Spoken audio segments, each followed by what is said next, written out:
Well, hey there, this is Jerry, and I'm getting started on another episode of What's Broke Today. And today I've got a Caterpillar skid steer. It is a 262C. Not really sure what year it is, didn't ask, but it has a engine oil leak, and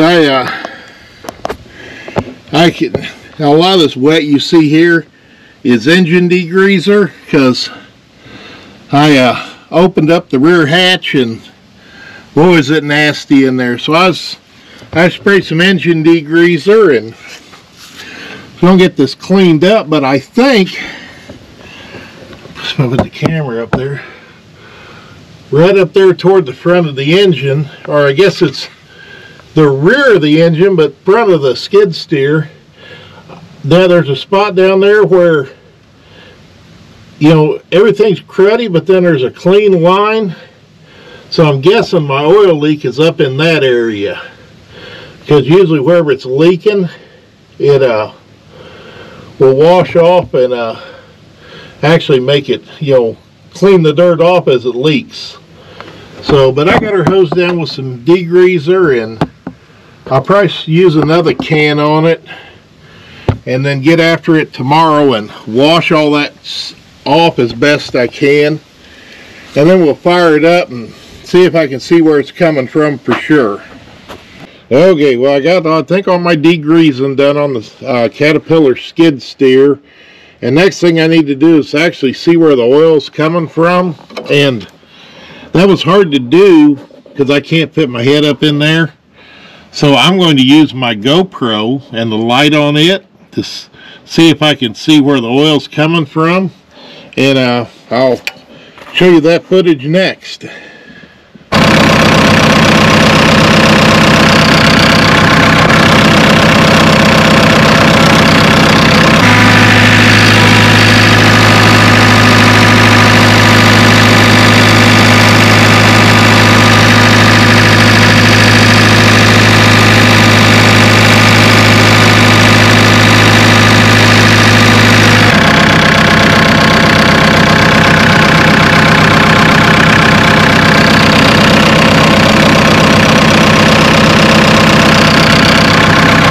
Alright, well, I shut the engine off because I threw the light back on.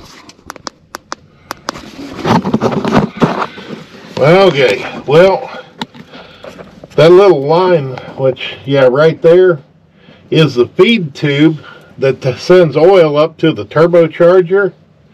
And where it goes through that bracket that supports on the back side of the motor, it looks like where the oil's coming from.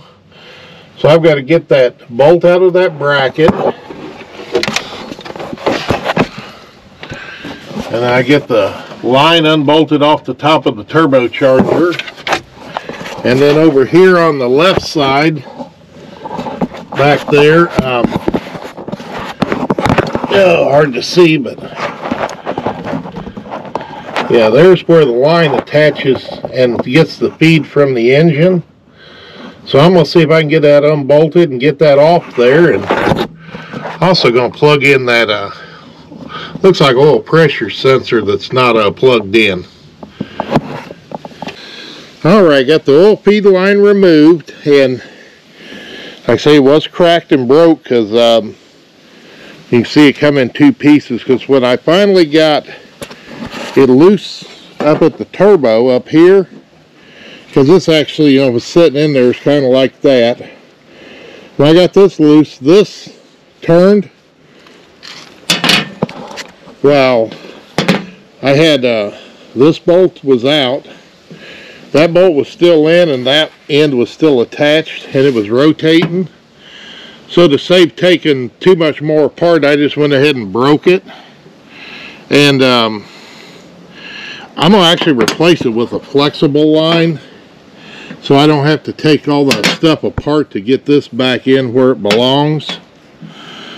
But yeah, it's been cracked for a while, and I think it's just from vibration and wear inside of this bracket.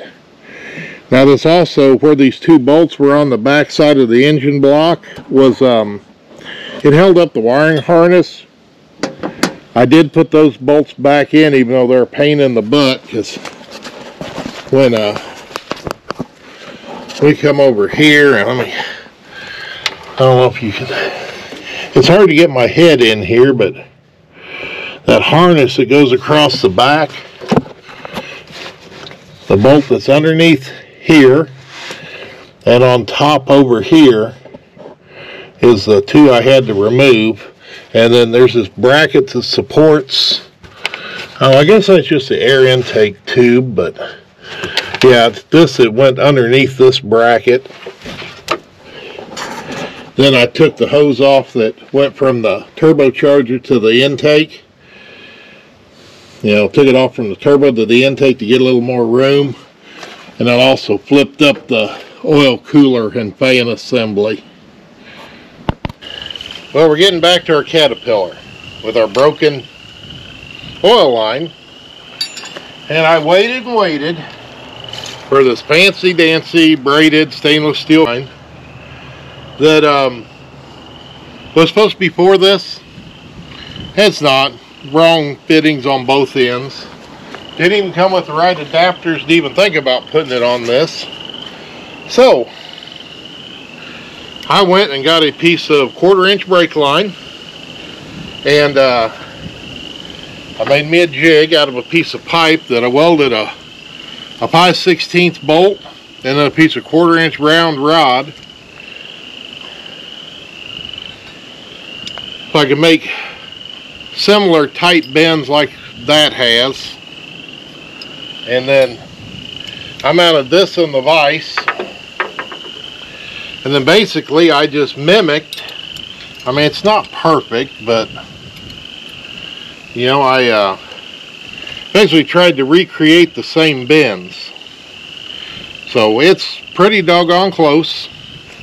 And then of course when we got down to the bottom, I just kind of had to do a little bit of guessing on this angle to get this, you know, where I needed it. But I can bend that a little bit by hand.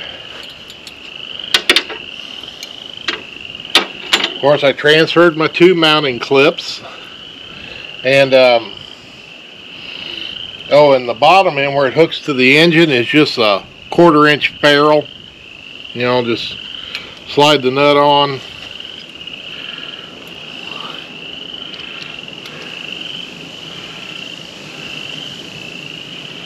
You know, just like that. So, but I'm gonna put that on after I get the line in there. That where this goes along the back of the engine, I got that air cleaner bracket in the way. I'm gonna unbolt it, take the 2 bolts out that go through this and through the wiring harness, and I'm gonna start putting that on. But there ain't room for me in the camera, because when I'm in there working, I can't even see what I'm doing. I'm doing it by feel. So I'm going to start taking things apart, and once I get the line on, I can hold the camera back there and let you see what it looks like once I get it all in there. Okay, I'm going to try and get a good view, but got that line comes across the back of the motor, comes over and then up here, and I ended up taking it loose from the turbo so I could slide this pipe back. Then I got her on to the turbo, and then don't show up real good, but there it is on the with the compression fitting. So got to put the intake pipe on there, and I forgot to bring a socket to tighten it, but I think I'll go get the keys, a socket, put that pipe on, and then we'll fire it up and see what it looks like.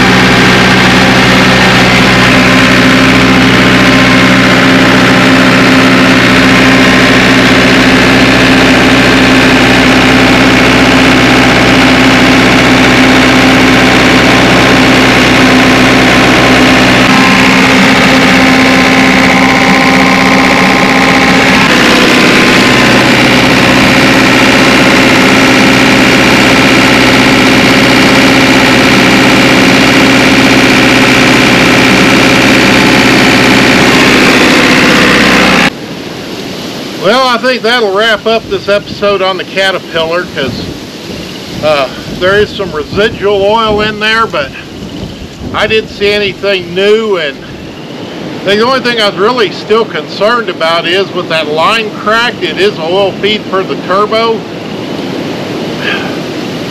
Did the turbo get starved for oil? And is it going to fail in the near future?